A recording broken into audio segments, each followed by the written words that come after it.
बात ऐसी है कि अपन ने अशोक पढ़ लिया था, ठीक है ना, मौर्य वंश पढ़ लिया था अपन ने। तो मौर्य वंश में अशोक और अशोक के बाद जो अगला शासक बना था वो बृहदद्र, ठीक है। ये मौर्य वंश का अंतिम शासक माना गया है कि मौर्य वंश का अंतिम शासक कौन था?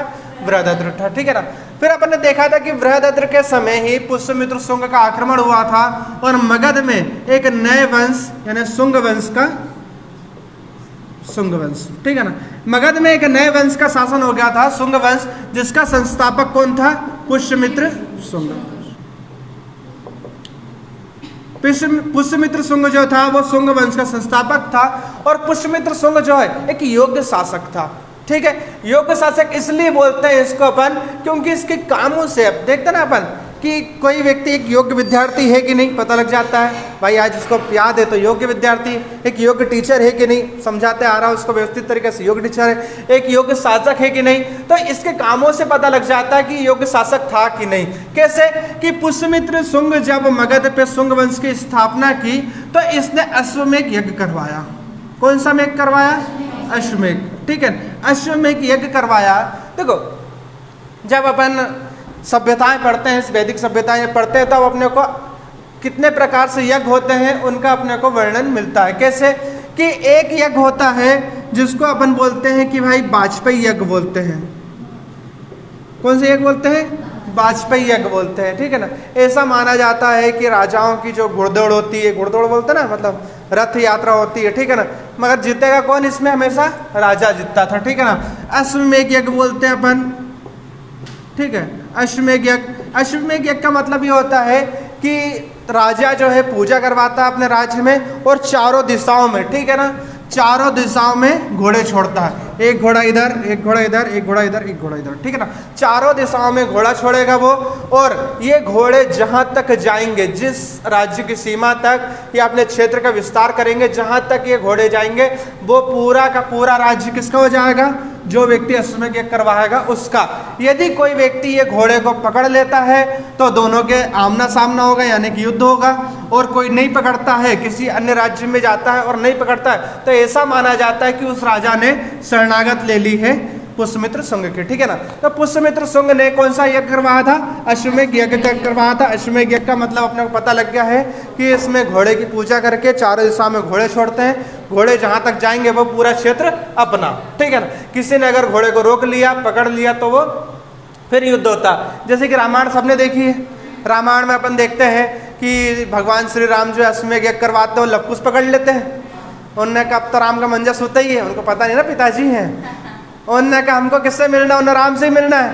राम के बाद लक्ष्मण भरत तरह सब आके चले आते हैं मगर कोई मतलब नहीं, राम भगवान आते हैं तो उसको बोलते हैं अश्वमेध यज्ञ। तो भाई जो शासक अश्वमेध यज्ञ करवा रहा है तो अपने को यहाँ से पता लग रहा है कि शासक में कुछ तो क्षमता होगी, दूसरों को परास्त करने की क्षमता होगी, तभी तो अश्वमेध यज्ञ करवाया। तो यहीं से पता लग गया कि पुष्यमित्र शुंग जो था एक योग्य शासक है, इसने अश्वमेध यज्ञ करवाया। अश्वमेध यज्ञ करवाया तो ये पूरे भारत का क्षेत्र तो इसने कर लिया, क्योंकि इस समय अपन देख रहे थे कि मौर्यों ने दक्षिण भारत तक विजय कर ली थी, ठीक है ना। कलिंग पे आक्रमण करा था अशोक ने, कलिंग था। गुजरात में सुदर्शन झील, मतलब गुजरात भी था, तक्षशिला ये भी था, ठीक है ना। तो पूरे भारत में तो इनका कब्जा था। तो शुंग ने यहाँ पर मगध पे शासन संभाला है, तो ये भी पक्की बात है कि ये पूरा क्षेत्र भी किसका हो गया? पुष्यमित्र शुंग का हो गया। मगर हुआ यही था कि इसके समय में जब अश्वमेध यज्ञ करवाया था इसने, तब एक यवन शासक जो था डेमिक्रिटस, ठीक है ना, इसके साथ इसको युद्ध करना पड़ता है। इसलिए ऐसा माना गया है कि पुष्यमित्र शुंग ने यवन का पहला आक्रमण विफल कर दिया था। यवन शासक ने भारत पे आक्रमण करने की कोशिश की थी, जिसको पुष्यमित्र शुंग ने रोक लिया था, ठीक है ना। देखो नाम शासक का याद हो नहीं हो कोई दिक्कत नहीं, ये याद होना चाहिए कि यवन का पहला आक्रमण किसके समय में हुआ था। क्वेश्चन यही से बनेगा कि यवनों का पहला आक्रमण किसके समय हुआ था, तो यवनों का पहला आक्रमण किसके समय हुआ था? पुष्यमित्र शुंग के समय हुआ था, ठीक है ना। हालांकि पुष्यमित्र शुंग जो था छोटा औरंगजेब है, ये इसको मैं उपाधि देता हूँ छोटा औरंगजेब की। क्यों? क्योंकि अगर औरंगजेब पहले आ जाता तो इसको द्वितीय औरंगजेब बोल देते, मगर ये औरंगजेब से पहले ही आ गया था, इसके लिए इसको औरंगजेब द्वितीय नहीं बोल के छोटा औरंगजेब बोलेंगे। जैसे छोटा भीम होता ना, इस प्रकार से काम इसके ऐसे ही थे। क्यों? क्योंकि अपन देख रहे थे कि इसके पहले जितने भी राजा थे तो उसने बौद्ध धर्म अपनाया था। अशोक की बात करें अगर अपन तो देखा अपन ने कि अशोक ने भारत में 84,000 स्तूप का निर्माण करवाया था। सांची में स्तूप बनवाया था, अलग अलग जगह स्तूप बनवाए। पुष्यमित्र शुंग क्या करता है कि भारत में जितने भी स्तूप बने हैं सबको तोड़ दो। ये बौद्ध धर्म का विरोधी है। पुष्यमित्र शुंग जो है बौद्ध धर्म का विरोधी है, इसको बौद्ध धर्म से सख्त नफरत है। इसने आदेश जारी कर दिया कि भारत में जितने भी स्तूप बने सबको तोड़ दो। जहां भी टकला दिखे, मतलब बौद्ध भिक्षु, टकला मतलब क्या होता है? बौद्ध भिक्षु। जहां भी बौद्ध भिक्षु दिखे, बौद्ध भिक्षु का मतलब ये होता है कि जो बौद्धों को शिक्षा देते हैं, बौद्धों के गुरु। तो जहां भी बौद्ध भिक्षु दिखे गर्दन काट के मेरे को ला दो। एक बौद्ध भिक्षु की गर्दन काटने पे तुमको 100 दिनार दी जाएगी। कितनी दिनार दे रहा है ये? 100 दिनार दे रहा है। एक गर्दन काट के लाके दो मेरे को बौद्ध भिक्षु की, और बदले में 100 दिनार ले जाओ। ठीक है ना? तो इस प्रकार का व्यक्ति था ये। पूरे बौद्ध स्तूप को तोड़वा दिया इसने, बौद्ध भिक्षुओं की हत्या करवाना शुरू कर दिया है, बदले में दिनार देना शुरू कर दिया है, अश्वमेध यज्ञ करवा दिया है, यवनों को इसने परास्त कर दिया। एक योग्य शासक था, क्षेत्र का विस्तार हो रहा था, बढ़िया चल रहा था। मगर इसी समय क्या होता है कि इसकी मृत्यु हो जाती है और इसके बाद इसका लड़का जो है अग्निमित्र वो शासक बन जाता है। ठीक है? तो पुष्यमित्र के बाद जो है अगला शासक जो बनता है वो कौन बनता है? अग्निमित्र। नाम याद रखेंगे अपन कि पहला जो था शुंग वंश में वो पुष्यमित्र था, और दूसरा जो था वो कौन था? अग्निमित्र था। ठीक है ना? अग्निमित्र शासक जरूर बना है, मगर ये दूसरी जगह ध्यान दे रहे हैं शासन की जगह। क्यों? क्योंकि कालिदास नाम सबने सुना होगा, कालिदास, और कालिदास की एक रचना का नाम भी सुना होगा, मालविका अग्निमित्रम। कालिदास की एक प्रमुख रचना है कालिदास मालविका अग्निमित्रम। वो इसीलिए लिखी गई है कि कालिदास जो थे वो इनके समय के थे, इनके दरबारी कवि हुआ करते थे। तो इनने ये लिखा है कि भाई कालिदास ने मालविका एक रानी का नाम है, मालविका और अग्निमित्र की कहानी लिखी है इसने। ठीक है ना? इनके प्रेम संबंध के बारे में बताया गया है, कालिदास ने प्रेम संबंध के बारे में बताया है मालविका और अग्निमित्र के। ठीक है ना? तो कालिदास की यही रचना है मालविका अग्निमित्रम। ठीक है ना? तो बोलते ना कालिदास की प्रमुख रचना है मालविका अग्निमित्रम। अब पता नहीं है कि भाई इसके अंदर वर्णन क्या किया गया है। तो कालिदास की जो मालविका अग्निमित्रम है उसके अंदर क्या का वर्णन किया गया है? मालविका जो रानी थी उसका और अग्निमित्र जो था उसका, दोनों का वर्णन है। अग्निमित्र जो है कौन से वंश से संबंधित है? शुंग वंश से। ठीक है ना?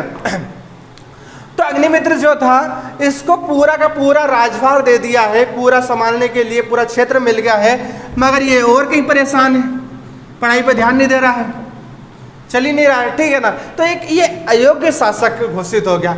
इसीलिए इसके बाद जो अगला व्यक्ति बना था वो बना था वसुदेव देवभूति। इसके बाद जो अगला शासक बना था वो कौन बना था? देवभूति। ठीक है? देवभूति जो है ऐसा माना जाता है कि देवभूति शुंग वंश का अंतिम शासक रहा है। ठीक है ना? पहला हो गया पुष्यमित्र, दूसरा हो गया अग्निमित्र और तीसरा कौन है? देवभूति। तो ऐसा माना जाता है कि देवभूति जो है शुंग वंश का अंतिम शासक है, और ये भी जो है एक अयोग्य शासक के रूप में यहाँ पर शासन करता है। इसीलिए देवभूति का जो अमात्य होता है, अमात्य मतलब क्या होता है? अमात्य मतलब नौकर, अमात्य मतलब क्या होता है? नौकर चपरासी। ठीक है ना? तो देवभूति का जो अमात्य होता है वसुदेव, वो इसकी हत्या कर देता है।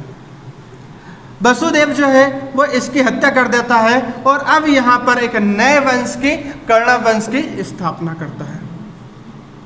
कौन सा वंश आ गया अब यहाँ पर? कर्ण वंश। ठीक है ना? वसुदेव ने यहाँ पर एक नए वंश की, कर्ण वंश की स्थापना कर दी। मगर दिक्कत यही है कि कर्ण वंश का शासन जो है मात्र 45 साल का रहा है। कितने साल का रहा है? 45 साल का। शासक आए हैं, एक वसुदेव था और एक सुशर्मा था। ये दो व्यक्तियों ने राज किया ऐसा माना गया है। मतलब 45 साल के अंतर्गत ही ये दो व्यक्ति ने राज कर लिया, एक वसुदेव ने कर लिया और एक सुशर्मा ने कर लिया। कितने साल किया होगा? 10 15 साल। कोई काम नहीं किया इनने, ऐसा कोई विशेष वर्णन नहीं मिलता है इनके कर्णव वंश का कि इसने यहाँ पर कुछ अच्छा किया हो, ठीक है ना। तो इसीलिए इसके बारे में ज़्यादा इतिहास में लिखा नहीं गया है, ठीक है ना। और जो देवहूति की हत्या की वसुदेव ने, तो जब ऐसा माने जाने लगा कि भाई वसुदेव ने इसकी हत्या करके अब यहाँ पर एक नया वंश स्थापित किया है, कर्णव वंश, तो ये योग्य शासक बनेगा। योग्य शासक बनने के साथ हो सकता है कि नए राज्य का विस्तार करे या फिर अपने राज्य का विस्तार करना शुरू कर दे। मगर बोलते हैं जब संपत्ति आ जाती है तो हर व्यक्ति बौखला जाता है, मतलब पैसा आया तो वो उड़ाना शुरू कर देता। ऐसे ही वो जैसे इसको राज मिला तो उसको भोगना शुरू कर दिया। और ये दो व्यक्तियों के बारे में ज़्यादा नहीं मिलता है, इसीलिए ये दोनों के वंश के बाद एक नए वंश का उदय होता है जिसका नाम अपन देते हैं शकों का आक्रमण। प्रमुख रूप से इसको पढ़ेंगे अपन, शकों का आक्रमण, ठीक है ना। शकों का आक्रमण इसलिए बोलते हैं अपन क्योंकि एक कैलेंडर चलता है अपने भारत में, शक संवत सुना होगा सबने।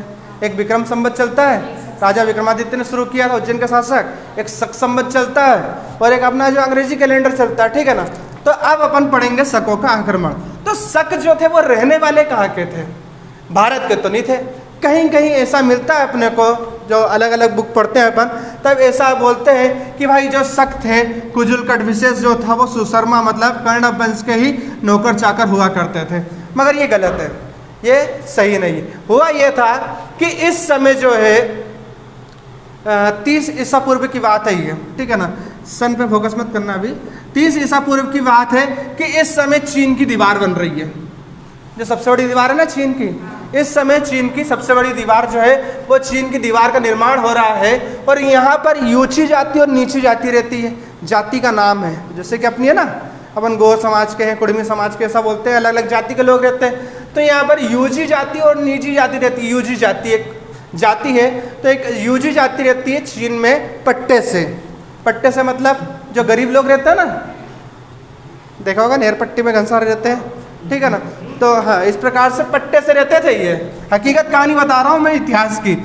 तो कुजुल कटफिसेस जो है वो कुषाण वंश का संस्थापक कैसे बनता है, पर उसकी कहानी देख रहे हैं कि भाई चीन की दीवार का निर्माण हो रहा है। और जब चीन की दीवार का निर्माण हो रहा है तो अपने को पता है कि जब अपन कोई चीज़ बनाते हैं तो जगह खाली करवाना पड़ता है अपने को। तो ये यूजी जाति के लोग रहते थे, तो इनको चीन से लात मार के भगा दिया इनने। या चीन के उस समय शासक जो हुआ करते थे उनने इनको लात मार के भगा दिया। और जब भी कोई देश विदेश से भाग के आता है तो उनको एक ही चीज़ दिखती है, भारत, धर्मशाला। अभी भी देख लो, बांग्लादेश से रोहिंग्या जो आए हैं भाग के, वो कहाँ है? भारत में आए। अफगानिस्तान से भी आक्रमण हुआ, कहाँ है? भारत। कहीं भी विदेश, पूरे ऑल ओवर वर्ल्ड में कहीं भी कोई भी आक्रमण होगा, भाग के कहाँ पे आएंगे? धर्मशाला। इसका नाम भारत से बदल के इसका धर्मशाला कर दो, हाँ, सरकारी। तो ऐसा कर दो, कोई दिक्कत है। ये आज से पता नहीं है, सालों से चली आ रही। तो ऐसा उस समय भी हुआ कि चीन की दीवार का निर्माण हो रहा था। अब चीनी प्रशासक जो थे उस समय उनने भगाया लात मार की यूजी जाति के, तो उनने कहा अब यहाँ से भगो।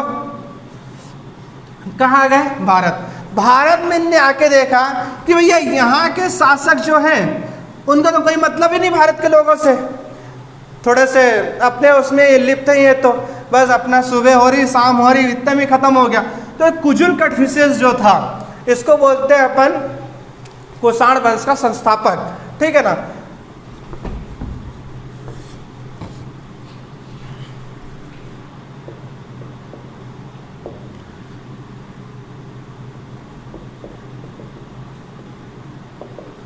कुषाण वंश, ठीक है ना। तो कुषाण वंश के संस्थापक जो है कुजुल कटफिसेस को मानते हैं। ये कुजुल कटफिसेस है कौन? तो तुमने एक नाम सुना होगा, कनिष्क का। कनिष्क नाम सुना है? कनिष्क जो है एक योग्य शासक है भारत का। तो कनिष्क के परदादा है ये कुजुल कटफिसेस। कनिष्क के परदादा है कुजुल कटफिसेस। जब ये चीन से भारत भाग के आया तो इन्होंने देखा कि भैया ये तो एक अयोग्य शासक है, इनको शासन करते ही नहीं आ रहा यहाँ पे। और इनके नीचे हम कैसे रहेंगे। तो इनने क्या किया कि इनको निपटा सुलझा के ख़त्म करके अब खुद यहाँ पर शासन करने लगे और कुजुल खडविशेष ने एक नया वंश कुषाण वंश की नींव रख दी। और जब इनने नींव रखी तो गरीबी से निकल के आए थे, इनको हर चीज़ पता था कैसे शासन करना है, ठीक है ना। तो इनने बढ़िया शासन किया था और कुषाण वंश में जो सबसे योग्य व्यक्ति निकला था वो निकला था कनिष्क। क्यों योग्य था? क्योंकि अपन देखते हैं ना कि जो व्यक्ति गरीबी से उठ के निकलता है वो बाकी में योग्य होता है, ठीक है ना। कनिष्क ने भारत को सोने की चिड़िया बनाया था। बोलते थे ना भारत को सोने की चिड़िया बोलते हैं। किसके समय में बनी थी भारत ने सोने की चिड़िया? कनिष्क के समय में, ठीक है ना। याद रखना कि भारत को सर्वोच्च सोना जो दिलवाया था वो किसने दिलवाया था? कनिष्क ने दिलवाया था। अब थोड़ा सा दिमाग लगाओ कि ये घर से तो लेके आए नहीं था सोना, घर से तो ये सोना लेके आए नहीं थे कि चीन से सोना लेके आए हो ये, ठीक है ना। न भारत में इतना सोना था, क्यों? क्योंकि भारत में अगर इतना गोल्ड होता अगर तो पहले से भारत सोने की चिड़िया होती। तो ये बेकारी ओन चीन से इधर आ गए और इनने भारत को सोने की चिड़िया कैसे बना दिया। एक सोचने वाली बात है कि जो व्यक्ति दूसरे जहाँ से भाग के आ रहे हैं, जिनको शाम की रोटी का नहीं पता कि शाम को क्या खाना है, वो भारत को सोने की चिड़िया कैसे बना देंगे। एक सोचने वाली बात है, मगर बोलते हैं ना कि दिमाग है तो सब कर देंगे। इसी समय की घटना है कि ये जो विदेशी लोग थे, तो विदेशी लोग यहाँ से, ठीक है ना, इधर से जो मालदीव ये जो दूसरे द्वीप हों थे, यहाँ से मसाला लेके जाते थे। क्या लेके आते थे? मसाले, ठीक है ना। मसाले इसलिए लेके जाते थे क्योंकि पहले जो होता था इतना तो था नहीं कि भैया आज उनने का शाम को सुबह दूसरी सब्जी बन रही है और शाम को दूसरी सब्जी बना लेंगे, ठीक है ना। एक बार बना के रख लिया, 4-6 दिन पुराना है, ये चलता था पहले। हाँ, ऐसा थोड़ा ना हजारों सैनिक थे तो ऐसा है कि सुबह ही बनाएंगे शाम को ही बनाएंगे, नहीं। एक बार जब बना लिए 2-3 दिन चलता था। अब तुम खाने को वैसे ही रख दोगे, किसी भी चीज़ को वैसे ही रख दोगे तो खराब हो जाता है। आज अपन देखते हैं एक आम है, केरी बोलते ना, केरी कायारी ऐसा बोलते हैं, आम भाषा में बोलते ना केरी कायारी। अब वो मेरे को आज तक समझ में नहीं आया केरी क्या होता है। अब हमने को यही पता कि आम का जो छोटा होता है, मतलब आम का जो कच्चा वाला जो होता है उसको अपन केरी बोलते हैं। अब ये क्यों बोलते हैं केरी कायारी? पूजा क्यों याद बोलते हैं? अपन यूज़ करते हैं ना, क्यों केरी कायारी क्यों बोलते हैं? ठीक है ना, समझ में आया तो मेरे को ही बताना, ठीक है ना। तो अपन देखते हैं कि एक आम है, एक केरी है, ठीक है ना, कच्चा मैंगो। अब उसको काट को अलग रख दो, सूखा रख देंगे, अलग वैसे रख देंगे, 2 दिन में 4 दिन में काला पड़ जाएगा। वो आम जो है काला पड़ जाएगा, ठीक है ना। मगर वही आम को, कच्चे आम को काट के उसमें तेल मसाला ये वो मिला के रख दो, सालों साल रखे रहता है, जिसको अपन अचार बोलते हैं। मतलब मसाले मिला दिए अपन तो मसाला बन गया, वो तो सालों साल रखे रहता है ना। तो मसाले का ये उपयोग होता है। सब्जी में तुम थोड़ा सा मसाले ज़्यादा रख दो, 2-3 दिन तक खराब ही नहीं हो रहा उनने का। और कच्चे मसाले रख दो, 15 दिन तक खाओ, मगर कौन खाएगा, ठीक है ना। तो मसाले का ही उपयोग होता था कि अनाज को या सब्जी भाजी को सुरक्षित रूप से रखने के लिए अपन किसका उपयोग करते थे? मसाले का। ये प्रमुख काम मसालों का ये होता है, ठीक है ना। अब अपने को आज क्या पता है कि सब्जी का स्वाद बढ़ाने के लिए अपन मसाले मिलाते हैं। स्वाद बढ़ाने वाला तो अब ठीक है, पर इसका उपयोग होता था उसको सुरक्षित रखने में। आज भी कितनी महिलाएं तो छोड़ो, लड़कियां हम देखते हैं ना कि तेल का बघार देते हैं घर में। एक तुम्हारे नॉलेज की बात बताता हूँ, अच्छी वाली, तेल का बघार देते हैं घर में, ठीक है ना। तो बहुत से लोग क्या करते हैं कि थोड़ा सा स्वाद बढ़ाने के लिए जो नमक मिर्ची वगैरह रहती है उसको पानी में घोल लेते हैं। ऐसा बनाई है सब्जी किसी ने कि पानी में घोल लेते हैं? पहले इधर सब्जी बन रही है तो इसको पानी में घोल लो, और जब तेल गर्म हो गया, उधर जब लहसुन प्याज सब गर्म हो गया तो उसको उठा के उसमें डाल दो। ऐसा करते हैं ना स्वाद बढ़ाने के लिए। क्यों घोलते हैं पानी में? कारण ये है मेरा, है ना, बघार नहीं जलता ना, इसलिए उनने का पानी में घोल लेते हैं। क्यों घोलते हैं पानी में? ये क्लास में बैठे हैं, साइंटिफिक बात करो। उन्हें बघार नहीं जलता इसलिए उनने कहा पानी में घोलते हैं, उनने डाल दो, झोंक दो, दे दे तेरी की ये ले। ऐसा थोड़ी ना होता चाचा। वह हमको इतना ही पता था बस, अब तुमको पता हो तो बताओ, तो फोकड़ बात मत करो। सीधी बात, नो बकवास। तो वो ऐसा होता है, साइंटिफिक रीज़न ये होता है इसका कि अपन जब विज्ञान पढ़ेंगे तो उसमें पता रहेगा कि विटामिन होते हैं, विटामिन नाम की कोई चीज़ होती है, ABCD के फी फा पता नहीं क्या क्या, ठीक है ना। तो जो विटामिन होते हैं, कुछ विटामिन ऐसे होते हैं जो तेल में घुलनशील होते हैं और कुछ विटामिन ऐसे होते हैं जो पानी में घुलनशील होते हैं, ठीक है ना।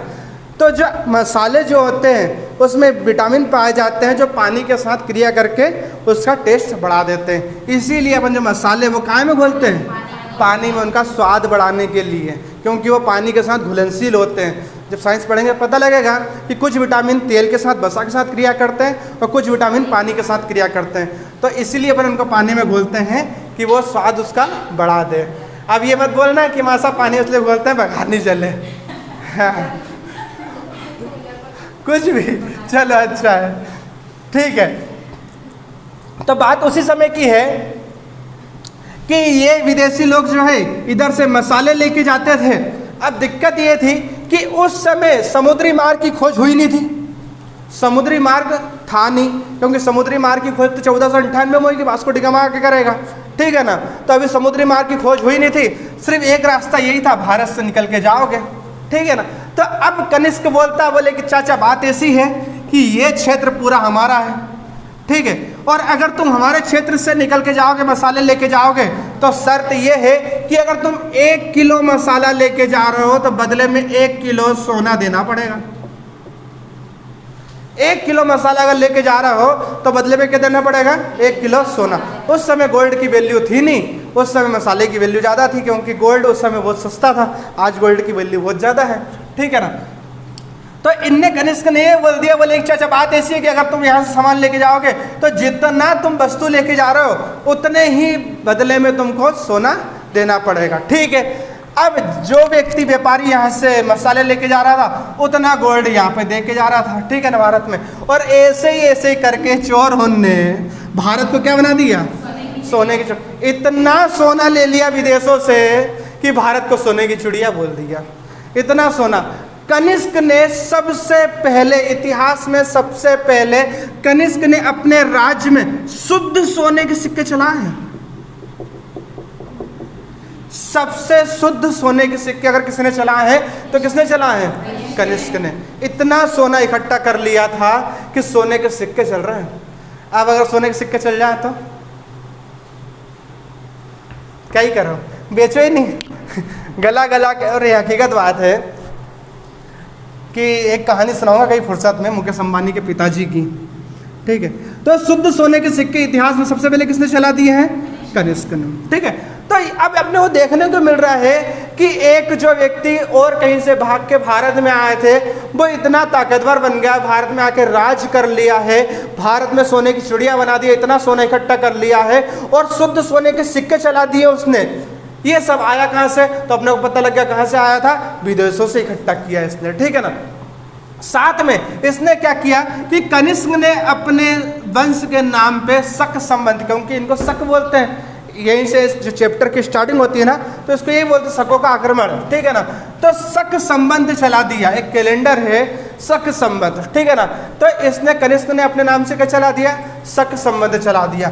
बढ़िया चल रहा था। और इसीलिए अगर इतिहास में बोलते हैं स्वर्णिम युग अशोक के बाद, तो कनिष्क को बोलते हैं कि अभी तक इतिहास में स्वर्णिम युग जो आया है वो अशोक के बाद किसका आया, कनिष्क का। इसीलिए इसको उपाधि दे दी थी द्वितीय अशोक की, याद रखना आप, मेन चीज यही है, ठीक है ना, कि कनिष्क को जो उपाधि दी थी वो किसकी दी थी, द्वितीय अशोक की। पहला अशोक अपने को पता है और द्वितीय अशोक कौन बन गया, कनिष्क बन गया। तो द्वितीय अशोक की उपाधि मिल गई है इसको, कनिष्क को। बढ़िया राज चल रहा था, मगर बोलते हैं ना कि जब राज चलता है तो एक समय बाद खत्म होता ही है, ठीक है ना। तो कुषाण वंश जो है अब यहाँ पर खत्म हो गया है कनिष्क के बाद, और अब इसमें एक नया वंश आ गया है, वो है सातवाहन वंश। कौन सा वंश है, सातवाहन वंश, ठीक है ना। सातवाहन वंश जब इसमें भारत में उत्पत्ति हुई सातवाहन वंश की, पेन बंद हो गया क्या, सातवाहन वंश जब भारत में आया तो ऐसा माना जाने लगा कि वैसे तो सातवाहन वंश में यज्ञश्री सतकर्णी, गौतमीपुत्र सतकर्णी, पुलुमावी सतकर्णी ये प्रमुख रूप से शासक थे। सबसे पहले अगर नाव का आविष्कार किया है किसी ने तो किसने किया है? सातवाहन वंश में। ऐसा माना गया है कि नाव का आविष्कार करने वाले, नाव चलाने वाले जो आते हैं ना, ठीक है, नाव का आविष्कार करने वाले वो कौन थे? तो वो सातवाहन ही थे। ठीक है, ऐसा माना गया है। ठीक है ना। साथ में ये इसमें यज्ञश्री सतकर्णी जो था, यज्ञश्री सतकर्णी नाम रखना इसका, यज्ञश्री सतकर्णी, ये ऐसा शासक था जिसने 2 बार अश्वमेध यज्ञ करवाया है। पहला व्यक्ति अब आया है मार्केट में जिसने अश्वमेध यज्ञ करवाया। कितनी बार? 2 बार। एक बार तो करवा चुका है कनिष्क, ठीक है, मगर 2 बार की बात हो रही। 2 बार किसने करवा दिया? यज्ञश्री सतकर्णी। ये 3 भाई हुआ करते थे, गौतमीपुत्र सतकर्णी, पुलुमावी सतकर्णी और यज्ञश्री सतकर्णी। तो इसमें सबसे खास व्यक्ति जो हुआ करता था वो कौन हुआ करता था? यज्ञश्री सतकर्णी हुआ करता था। और इनका राजपाट यहाँ पे चल रहा था। तो ये जो सारे वंश अपन ने जो देखे हैं, कौन कौन से देखे हैं? ये देखो, सबसे पहले अपन ने कौन सा वंश देखा है? शुंग वंश देखा है। ठीक है, शुंग वंश के बाद कौन सा है? कर्णव वंश देखा है। और कर्णव वंश के बाद कौन सा देखा है? कनिष्क का कुषाण वंश। और कुषाण के बाद होता है सातवाहन। ये चारों वंश को मिला करके अपन एक नाम देते हैं मौर्य उत्तरकालीन वंश। क्या नाम देते हैं? मौर्य उत्तरकालीन वंश। ठीक है, देखो कुछ चीजें ऐसी होती हैं जो नोट्स में लिखी नहीं रहती, बुक्स में लिखी नहीं रहती, मगर क्वेश्चन बन जाते हैं। ठीक है, क्वेश्चन यही बनता है, निम्नलिखित में से कौन सा वंश मौर्य उत्तरकालीन वंश नहीं है? यहाँ पे गुप्त। ठीक, ये 4 नाम दे दिए उनने, गुप्त वंश, कर्णव वंश, कुषाण वंश, सातवाहन वंश। निम्नलिखित में से कौन सा वंश मौर्य उत्तरकालीन वंश नहीं है? तो अपने को पता होना चाहिए, कर्णव तो है, कुषाण है, सातवाहन है, गुप्त नहीं है। ठीक है, गुप्त अपने आप में एक अलग वंश आएगा। सातवाहन जैसे खत्म हुआ तो सातवाहन के बाद शुरू होता है गुप्त वंश। ऐसा माना जाता है कि गुप्त जो है वो सातवाहनों के पूर्वज थे, मगर ये कहानी अलग ही रहती है। ठीक है ना। तो इस प्रकार से क्वेश्चन बन जाते हैं। ये अपने को ध्यान देना है कि अपने को क्वेश्चन कहीं से भी बने हैं तो अपने को आंसर आना चाहिए। ठीक है ना। तो ये अपने को फिक्स हो गया कि वे मौर्य उत्तरकालीन वंश जो है वो कितने प्रकार के थे? 4 प्रकार के थे। ठीक है ना। इसको यहीं रोकेंगे, कल से शुरू करेंगे अपन कौन सा? गुप्त काल, गुप्त वंश, गुप्ताओं का उसका